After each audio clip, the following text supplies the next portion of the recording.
এক ডাক্তার তার ক্লিনিকের সামনে সাইনবোর্ড টাঙিয়ে দিল, মাত্র 200 টাকায় চিকিৎসা করান, রোগ না সারলে 500 টাকা ক্যাশব্যাক। বিজ্ঞাপন দেখে একজন ভাবল, 500 টাকা কামানোর এই এক সুবর্ণ সুযোগ। সে শটান ডাক্তারের সামনে হাজির হয়ে বলল, আমি কোনো জিনিসের স্বাদ পাই না।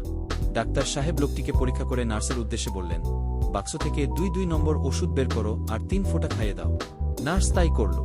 গালে দিয়েই লোকটি চেঁচিয়ে উঠল, কি ওষুধ দিলেন আপনি? এটা তো কেরোসিন। সঙ্গে সঙ্গে ডাক্তার বললেন, আপনি স্বাদ অনুভব করছেন, তার মানে আপনি সুস্থ হয়ে গেছেন, বের করুন 200 টাকা। লোকটির রাগ হল। পরদিন সে আবার গেল ওই চেম্বারে আগের টাকা উসুল করতে। এবার সে ডাক্তারকে বলল, আমার স্মৃতিশক্তি কমজোরি হয়ে গেছে। ডাক্তার আগের মতোই নার্সকে নির্দেশ দিলেন, বাক্স থেকে 2 নম্বর ওষুধ বের করো আর 3 ফোঁটা খাইয়ে দাও। লোকটি বলে উঠল, কিন্তু ওই ওষুধ তো জিহ্বার স্বাদ ফেরাবার জন্য। ডাক্তার আনন্দে হাততালি দিয়ে বলে উঠলেন, এই দেখুন আপনার স্মৃতিশক্তি ফিরে এসেছে, বের করুন 200 টাকা। পরপর 2 বার অপদস্থ হয়ে লোকটি ফোন দিয়ে আটল, যে করেই হোক ডাক্তারের থেকে 500 টাকা আদায় করতেই হবে। সে ক্লিনিকে উপস্থিত হয়ে বলল, আমার দৃষ্টিশক্তি কমে গেছে।